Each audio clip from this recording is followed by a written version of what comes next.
y bienvenidos a la comunidad de El Próximo Framework en Ingeniería. Si están aquí, es porque comparten nuestra visión, dominar las bases de la ingeniería para liderar la innovación con inteligencia artificial. En esta sesión del curso de fotónica, vamos a entrar en el territorio de lo extremo. Si hasta ahora hemos hablado de la luz como una onda continua o un haz constante, hoy vamos a hablar de la luz en su forma más violenta y efímera. Vamos a explorar los pulsos de luz ultra rápidos y ultra intensos, flashes tan cortos que pueden congelar el movimiento de los electrones dentro de los átomos.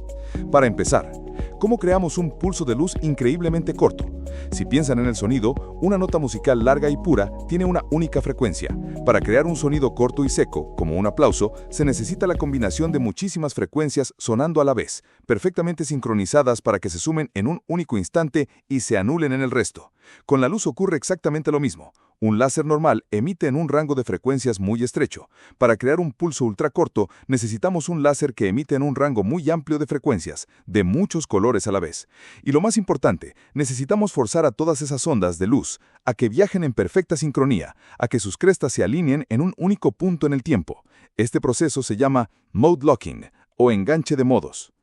Imaginen que la cavidad del láser es una pista de carrera circular y cada frecuencia es un corredor. El mode locking es como el disparo de salida que obliga a todos los corredores a empezar en el mismo punto y a mantener una distancia fija entre ellos, vuelta tras vuelta. El resultado es que en la salida se forma un pelotón increíblemente compacto de fotones, un pulso de luz que da vueltas por la cavidad. Cada vez que este pelotón llega al espejo semitransparente, una pequeña parte escapa, creando un tren de pulsos ultracortos, típicamente de femtosegundos de duración. Un femtosegundo es una milbillonésima de segundo.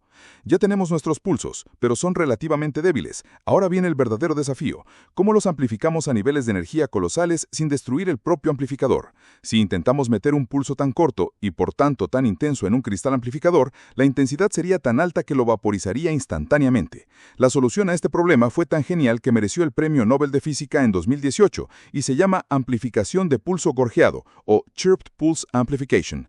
En primer lugar, tomamos nuestro pulso ultracorto y lo estiramos en el tiempo. Usamos un par de redes de difracción para que los diferentes colores que componen el pulso viajen por caminos de distinta longitud. Los colores rojos viajan menos que los azules, por ejemplo. El resultado es que nuestro pulso, que era de femtosegundos, ahora se ha estirado a nanosegundos. Es un pulso largo, gorjeado y, lo más importante, de baja intensidad. Ahora es seguro amplificarlo.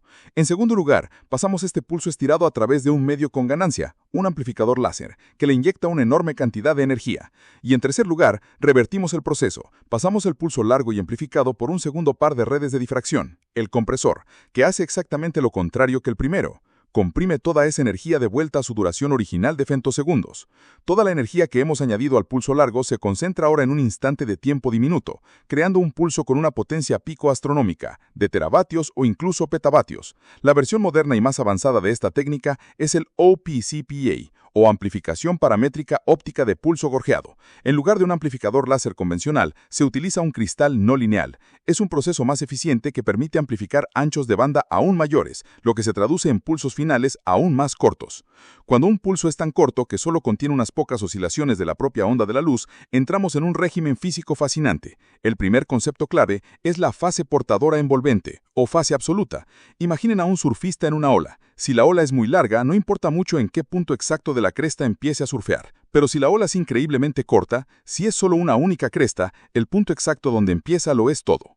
Con un pulso de pocos ciclos, la posición de las crestas de la onda electromagnética, la portadora, respecto al pico del pulso, la envolvente, se vuelve crucial. Esta fase, que podemos controlar, determina la forma exacta del campo eléctrico del pulso y, por tanto, cómo interactuará con la materia a nivel atómico. El segundo concepto, derivado del tren de pulsos que genera nuestro láser mode locked, es el peine de frecuencias. Visto en el dominio de la frecuencia, este tren de pulsos no es un espectro continuo, sino una serie de líneas espectrales increíblemente finas y perfectamente espaciadas, como los dientes de un peine. Cada diente es una referencia de frecuencia de una pureza asombrosa. Esta herramienta, el peine de frecuencias, es tan precisa que se ha convertido en la base de los relojes atómicos más exactos del mundo y se utiliza para detectar exoplanetas o en espectroscopía de ultra alta precisión. Ganó el Premio Nobel en 2005 y es una de las consecuencias más elegantes de la generación de pulsos ultracortos. Ahora, la pregunta del millón. ¿Para qué queremos estos pulsos tan violentos y efímeros? La respuesta es que los usamos como martillos para golpear la materia y forzarla a emitir algo aún más extraordinario, pulsos de attosegundos y rayos X. Este proceso se llama generación de altos armónicos, o HHG. Imaginen que golpean una campana con un martillo normal, sonará con su nota fundamental. Ahora imaginen que la golpean con el martillo más poderoso y rápido que existe, nuestro pulso láser ultra intenso. La campana no solo vibra, grita. Emite no solo su nota fundamental, sino una cascada de sobretonos, de armónicos de frecuencia mucho más alta. Con la luz ocurre un proceso de 3 pasos. Nuestro pulso láser golpea un átomo de un gas noble con un campo eléctrico tan intenso que primero arranca un electrón del átomo. Segundo, el campo eléctrico del propio pulso que oscila frena el electrón, lo acelera de vuelta hacia su átomo de origen. Y tercero, el electrón choca violentamente contra su átomo, recombinándose y liberando toda la energía cinética que ha ganado en forma de un único fotón de altísima energía.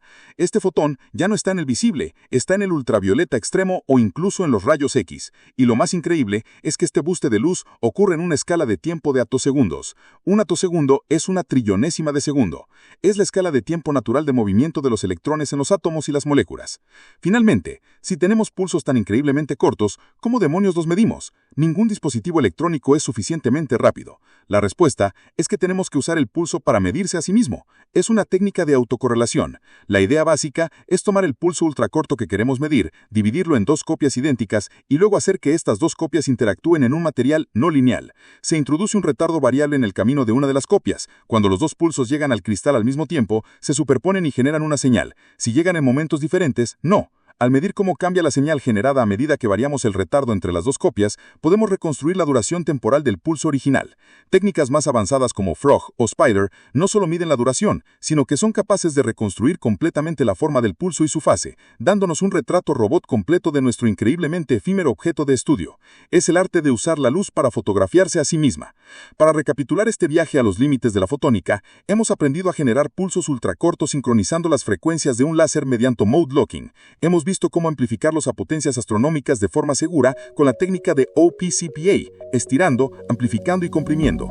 Hemos entendido que en los pulsos de pocos ciclos, la fase absoluta se vuelve crítica y que su naturaleza periódica crea los peines de frecuencias. Y lo más importante, hemos usado estos pulsos ultraintensos como martillos para generar flashes de luz aún más cortos, de atosegundos en el rango de los rayos X, dándonos por primera vez una cámara capaz de filmar la danza de los electrones. Esto no es ciencia ficción, es la vanguardia de la física, una herramienta que está redefiniendo nuestra comprensión de la química, la biología y la ciencia de materiales.